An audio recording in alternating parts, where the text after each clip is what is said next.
This is the concierge, sir. Hello, everybody, and welcome back to Concierge Confidential. I'm your host, Brian Ortega, and in today's episode, we're going to be talking about sports coming to Las Vegas. Well, we already have plenty of sports teams here, but we are looking to add more.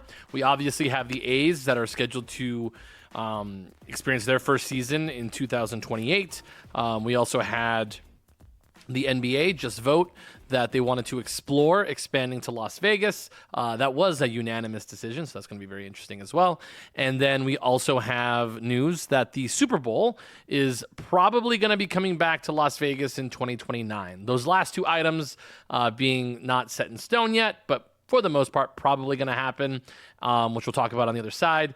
And yeah, I think I just really saw there was a lot of news that came sports-wise down, but also more news came over the wires for an all-inclusive experience that's hitting one of our properties. So I am really excited about today's episode. I want to jump right into it, and we're going to be coming up with that coming up next. Okay, guys, so we do want to start a couple of these episodes. Kind of had this idea that we want to start off with like the news of the week, essentially, or the news of the day. Obviously, this will be another segment that we do.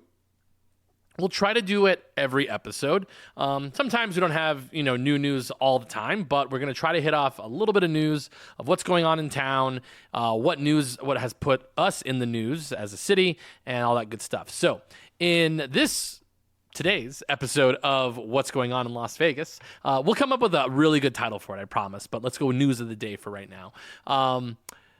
The big thing that was announced, other than those sports items that we're going to dive into more later in the show, we had MGM Resorts come out with an all-inclusive package for two properties here in Las Vegas, one of them being the Excalibur Hotel and the other being the Luxor Hotel. This is a two-night, $330 package, which will start on April 6th of this year. So this looks like it's going to include, I believe, breakfast, lunch, and dinner offerings, 2-night stay, and then a show of your choosing at one of those properties. So I actually do have it up in front of me right now, so I'm looking at it right now. So looking at it, it says upfront prices that cover your rooms, meals, show tickets, attraction, passes, resort fees, and parking, which that's nice. And let's read more. So they say it totals over $400, which very, very, very much like within the realm of possibility. But let's look and see what it's included. So let's see. So meals and drink, this includes breakfast, lunch, and dinner. So that's 3 meals a day. And then that includes for 2 people each night of your stay. So let's just say you're going at this face value. You're going to stay there for 2 nights. You get 6 meals in your all-inclusive package. What does it include? So this includes any one of these properties you can use these at. So you can use them between these couple of places. So Excalibur, you can use it for the buffet and the Tap Sports Bar, which is at Excalibur. They also have the Luxor Pyramid Cafe, Backstage Deli, Public House, and Diablo's Cantina at the Luxor. At New York, you can use it for Tom's Watch Bar. Not bad, great tater tots. You can also use it at the Mandalay Bay Noodle Shop if you want. Haven't eaten there, but noodle shops tend to be pretty good in general. MGM Grand, you can use it at the MGM Grand Buffet, and then Tap Sports Bar. Honestly, not bad. Also, 1 beer or wine per meal per guest, plus non-alcoholic beverages is usually free anyways. So you get 1 alcoholic beverage per guest on that one. So if I had to do this, just in case anybody cared about my opinion, at the Excalibur, I'd probably do Tap Sports Bar. At the Luxor, I would probably use Public House or Diablo's Cantina. And the cafe, I love a cafe. I think cafes are absolutely awesome. New York, Tom's Watch Bar, pretty good. Really delicious for something casual. Maybe not for dinner, but definitely for lunch. And they also, I would do the noodle bar. I really like noodle bars. MGM Grand Buffet, I would probably skip it. And then Tap Sports Bar is pretty good. Good wings and a good place to watch games, obviously. But the thing is that if you want to get the most bang for your buck, obviously you should do the buffets because the buffets are going to be almost as much as you can eat, essentially. But that would be a good way to kind of get the most out of this particular deal. But yeah, so I think that'd be kind of cool. Can I click on these? Let's see. Oh yeah, so then you go and you click on it and you can go and check all these places out. I'll try to put this link into the description so you guys can click through it and like sort of have like a one-stop shop, because I know that is sort of hard to find these things sometimes. But I think this is a really good idea. Let's go through the rest of the items here. So you can also pick a show to do. One show doesn't count for one show per day. You get one show for the entire inclusion of the price. So the tickets that you can possibly get are for the Australian Bee Gees, the Mac King Comedy Club, our comedy magic show. That's at the Excalibur. That's a kid's show, and usually that's like at 3:30 or 4:30. It's a really weird time. The Thunder from Down Under, which is quite popular. Also, Australian Bee Gees, they tend to cancel a lot, but just so you know that. Luxor, they do have 3 options for you to choose from: Blue Man Group, Carrot Top, and Fantasy. Honestly, if I was going to do any of these, and it depends how old you are and who you're bringing, Fantasy, which is a burlesque show, is actually really, really fun. They have a really good host. It's usually a woman, and they have 2. They have a man and a woman. And they're very funny. You're basically getting like comedy club and then also boobs, which is always nice. But this is actually a really well done burlesque show. I think it's actually one of the best burlesque shows on the Las Vegas Strip that have female dancers, obviously. And I would really recommend it. I think it's, pretty modern, and I think I really enjoy the showroom there. Carrot Top, he's fine. He's definitely somebody if you want prop comedy, that's a thing. And the Blue Man Group is also really good, especially if you're somebody who comes from a different country. They don't speak, they don't talk in that show, so you don't have to worry about that part of it. And if you just want to see something weird and different, I mean, Blue Man Group's been here forever. They do lots of stuff with drums, if you haven't seen any of their promotional items. But yeah, I would probably do Fantasy for that. But good amount of shows. I would say that you're probably getting this not for the shows. You're getting it for the inclusive package of food and drink and, of course, your room stay. You do also get a ticket to the roller coaster at the New York, which that's pretty cool. And 1 ride per guest, so that's for your entire stay.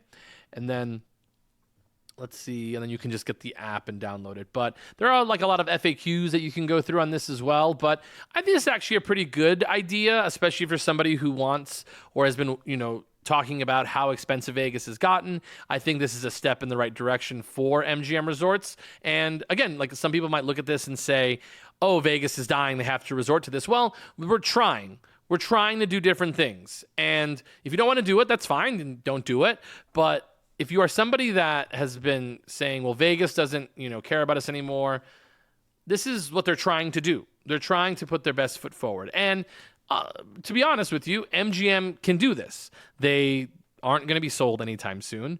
They have a lot of properties that if you still want luxury, you can go to: Aria, Bellagio, Cosmopolitan. Those are properties you can go to if you want, a regular Vegas experience. But they have enough properties where they can try to test things like this out. Caesars really can't do that because they're essentially going to be sold very, very soon, or looking to sell. Venetian Palazzo, they can't do this because they would definitely lose money doing this because they're not that much in trouble, to be honest. Same thing with places like Wynn and Encore, Fontainebleau. I do know that Resorts World was one of the first ones to tinker with this idea. So I think it's kind of funny that this is like made a huge deal that it's all inclusive, because it's not the first time that we've come up with this idea. It's not, revolutionary, because Resorts World was doing it a little while before. So I do think it's nice to have everything outlined, and you can also go to this website to try to book on it as well. But yeah, April 6th. But that is the news in Vegas for today, and I really appreciate it for you guys sticking with us to listen to all the news. We'll figure out a way to tag it. We'll probably get it, hope if we get it sponsored, that'd be sick. So yeah, come and do a sponsor. Anyways, so let's move on to the lead story of the day, and let's talk about sports in Las Vegas. Like, is it a big deal? Yes, it is. It's a very big deal. Vegas, for the longest time, was the one place, like, you couldn't actually come to Vegas if you were an athlete, and you were going to do like a promotional thing at a nightclub. They didn't want you to do that because they didn't want you to be in Las Vegas because, there's gambling and prostitution and all these things. Now, Vegas is really becoming one of the centerpieces of the sporting world, essentially across the board. I think this is always kind of coming up, like, is Vegas a good sports town? I would say no. I would say even after, like, if all of these sports ended up coming to Vegas and we had all the major sports, I wouldn't say that we're a great sports town because I wouldn't say we're like die hard for every sport. I would say Philadelphia is a die hard sports town. New York, Boston. Who else would I would say? LA, like for a lot of people talking about how they like don't care about some LA sports. LA is very widespread. It's very diverse, just like New York City. But I think people in LA like ride or die with their teams. Like they are Dodgers fans. They love the Lakers, sometimes the Clippers if they want to be kind of different. Hockey, it's not a huge deal there. But you catch my drift. I think I caught all the major sports there. And yeah, like NFL, like for football, they don't have like a strong backing of like people love the Rams, but like Rams and Chargers, it's pretty well known that they don't have like a huge home field advantage sometimes, particularly the Chargers. But they have a great stadium, and that's a really big deal for the other thing, which is the Super Bowl. So this is a big deal. It's a big deal for us getting another franchise, which would be great for the NBA. And again, just to clarify, it's important to note that they were just voting for them to be able to explore the opportunity of coming to Las Vegas, but that's kind of been in, so the back rooms of figuring this out. I would say the biggest hurdle is really just anybody who wants to pay to have a team here. And it's not even like that big of a hurdle. The reason I say that is because we do have multiple places for a basketball team to play while they build their own stadium, or arena, while they get moved here.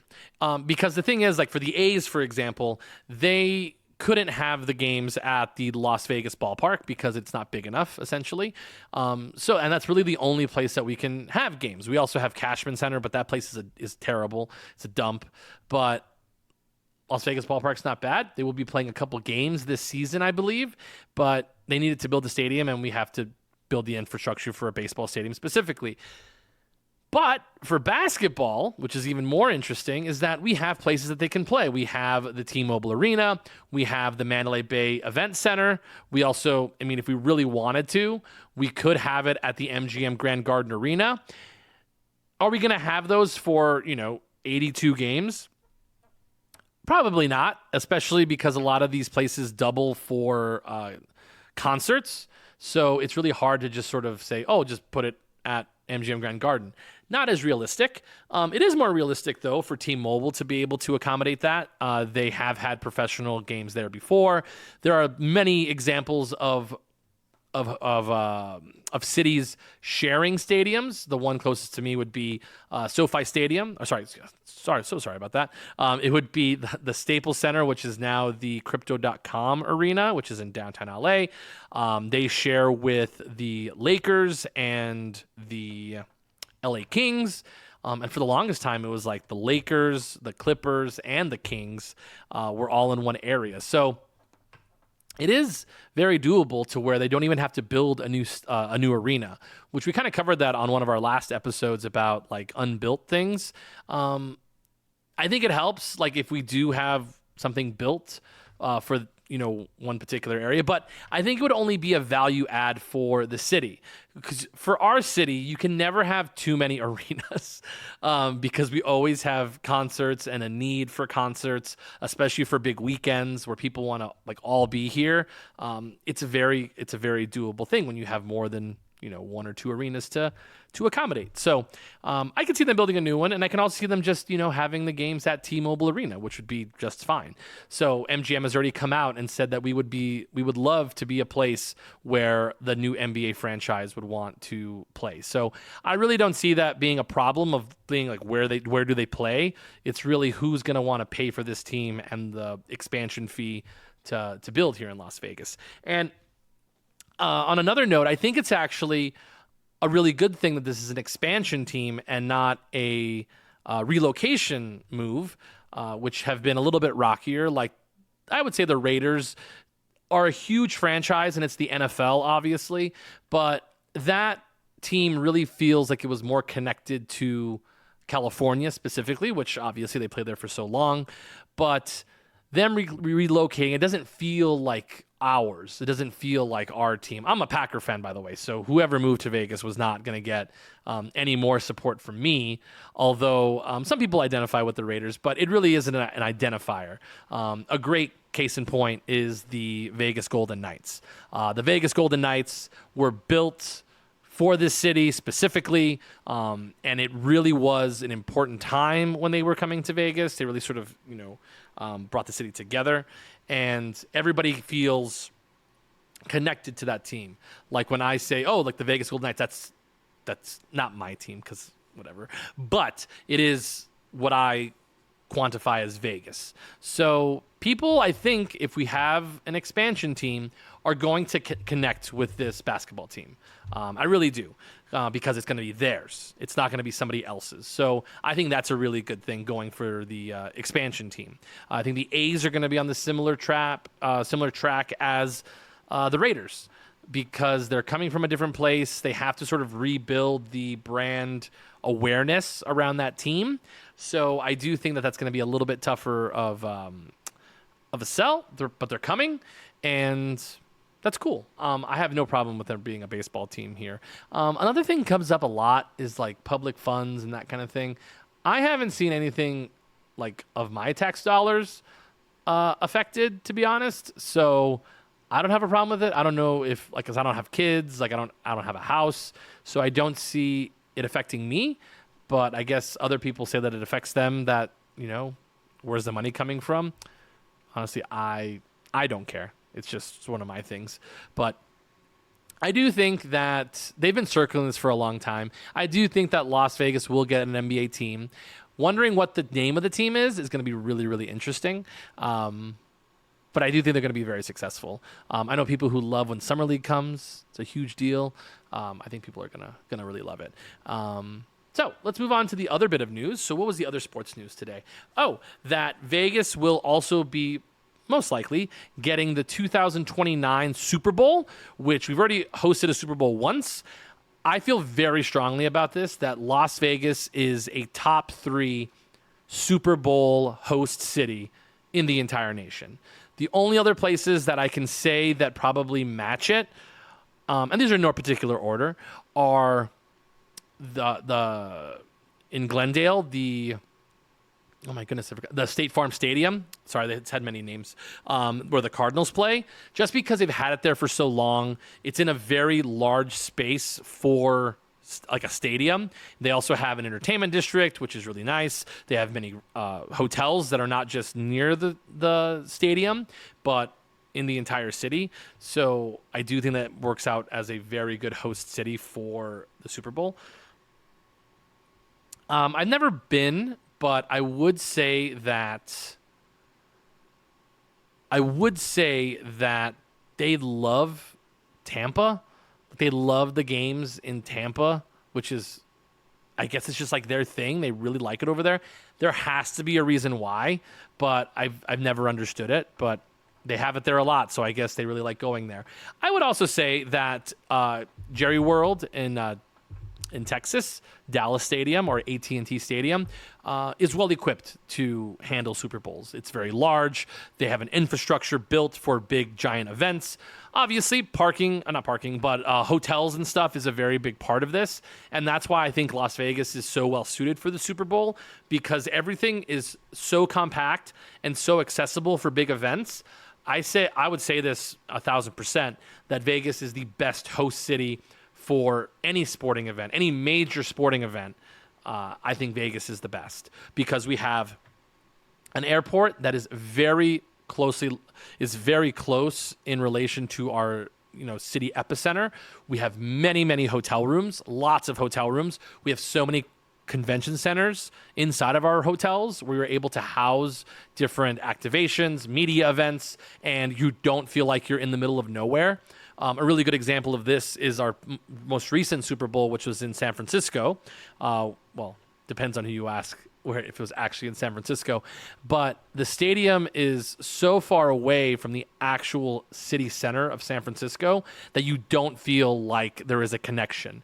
A lot of people ended up going to like the San Jose Convention Center or different convention centers that were nowhere close to where the game was going to be held, and it felt like a disconnect.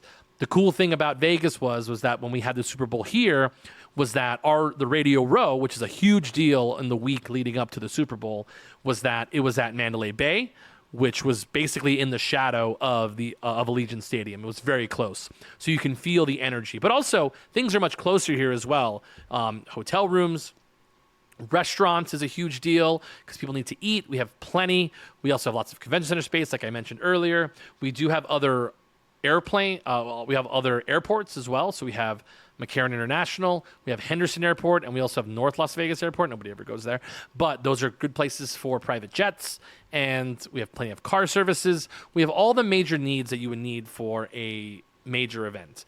And I would also say that we have the workforce that can accommodate that. Like, we have the people here that know how to move in and out large groups of people quickly, and with very high service, especially with lots of VIPs coming into town. I think Vegas is very well equipped for that. We have many areas that are equipped for media events, and we have whole teams in these properties that know how to handle it.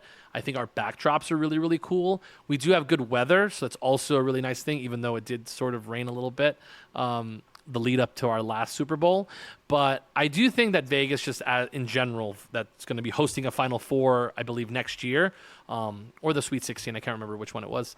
I think that's a great idea. We have wrestling that comes to Allegiant Stadium, assumingly almost every year now for WrestleMania, is a huge part of that. And we have F1 every year as well, as much as everybody loves to hate it. We just have the hospitality teams that are required to put on these type of events, and it never feels like we're overwhelmed.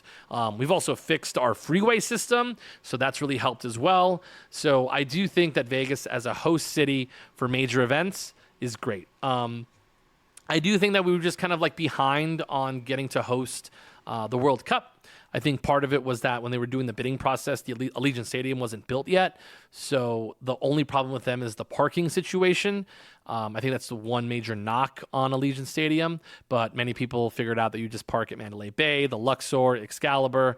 You can also park at Park MGM, and you can walk to Allegiant Stadium. So I do think that sports coming to Vegas is very good for the city. It's very good for most cities, but I think in particular our city, because if you have an unsuccessful team, and let's just say Carolina, so you have the Carolina Panthers, who sometimes are not very good, no one's going to show up to the games. Nobody shows up to the games because unless you're playing the Green Bay Packers, no one is going to fill that stadium because your team isn't going, as well as maybe like the Tampa Bay Buccaneers may not be going either, the fans. But the thing is with Vegas is that if we have a team that is not successful, let's just say like the Raiders, our stadiums are still sold out, because this is sort of the date that people will mark that is when they're going to go see their team. They couldn't see them in, let's just say, Pittsburgh to watch the Steelers. So they will fly to Vegas, good weather, let's just call it October, come in, go to pools, then go to the game, probably win, and be able to experience a vacation while also watching their team. That is actually very common for other sports. Like, for example, we have the Golden Knights. Many hockey fans will come to Vegas and experience a game at T-Mobile Arena. And they're usually pretty good. So that's a really cool thing. I'd be remiss to say that we haven't mentioned the Las Vegas Aces, the WNBA team that plays here. They aren't only a WNBA team, they are one of the best-selling WNBA teams in the nation. I believe they were one of only two teams that sold out their season tickets, them and the Indiana Fever. And they were also their 3-time world champions. So we always forget that they have 3 championships, as well as the Vegas Golden Knights, who have 1. They're a huge deal, and they're a huge draw. And And again, it takes time. You have to be successful. I think a part of this is that the Vegas Golden Knights were successful from the outset, and then the Las Vegas Aces kind of built it up, and then they were able to do very well. And they're spectacular now. They have the MVP, Asia Wilson, huge deal. I also saw a WNBA player at Fontainebleau the other day, which was pretty cool. Which is they were just shopping, but it is a huge deal when your teams are successful, because if you are a successful team, people will care. It's just sort of like the natural flow of things for any place you go from here. That's a huge deal. But yeah, I'm really excited. I'm really excited that Vegas is becoming such a sports centric town, and I think that they're going to do so well. There was also like there was a kind of a rumor that was setting out that they want Resorts World to build a stadium, an arena in one of their like empty lots, because they do have like a couple lots that are like adjacent to them where they can build an arena. And I think that would be a huge deal for Resorts World. It would bring so many people to the properties, and I think it would actually be a good thing. It would also be like really nice sort of spatially that you have T-Mobile Arena, which is on the south end, and then right next to it you have the A's Stadium, which is very close in that same corner. And then you have Allegiant Stadium, which is sort of next to Mandalay Bay. And then you would have the NBA Stadium, which is on the north end of the strip, which would sort of distribute sort of traffic. I don't know. Who knows? But that was a rumor that was set out, and I think it's a really good idea. And who knows? Maybe that would be the investment that Resorts World would need to bring more people to their properties. I have to say, when you go to any property on a game day, for, let's just say, the Raiders on a Sunday, Mandalay Bay is packed. There are so many people in there. They're eating, they're gambling before the game, they're drinking before the game, and it's naturally they're going to walk through your casino. Same thing with T-Mobile Arena. When you have a Golden Knights game, they actually make it part of the experience where they have sort of like a mini parade that goes through the casino. Really, really popular. And I think that would be the same thing like if we had a basketball team in Resorts World. I think that'd be a really cool idea. But again, like I said, overall, Vegas and sports, I think, are going to be great. I think the cat's out of the bag with all the sports gambling. It's been there. It's in every single city now. Some places have, obviously are advertising for it inside of their arenas. So I think the sports betting part of it is kind of taking care of itself. So I don't know. I guess the big question for this is, what do you think the name of the new NBA team is going to be? Because I think that'd be really fun. So anyways, make sure you follow us on conciergeconfidential_LV on Instagram, Brian_Ortega26 on the gram as well. And then follow us on TikTok at Keys to Vegas. We will have a new video coming out later in the next couple of days. It's going to be on Cantina Cantromar, which is a new restaurant opening at the Fontainebleau. So really appreciate it, guys. Thank you so much for listening. Also, again, I just really appreciate you guys giving us a listen and giving us a download. If you put us as a download, it'll download automatically, and that really helps me out. Really appreciate it. If you want to, rate the show, that's always nice too. Leave comments. Love comments. I do read comments because I can do it. I have thick skin, but I really appreciate it. So thanks again, everybody. Really appreciate it. Enjoy the rest of your week. If you see me out in town, come up and say hello. But remember, keep it confidential.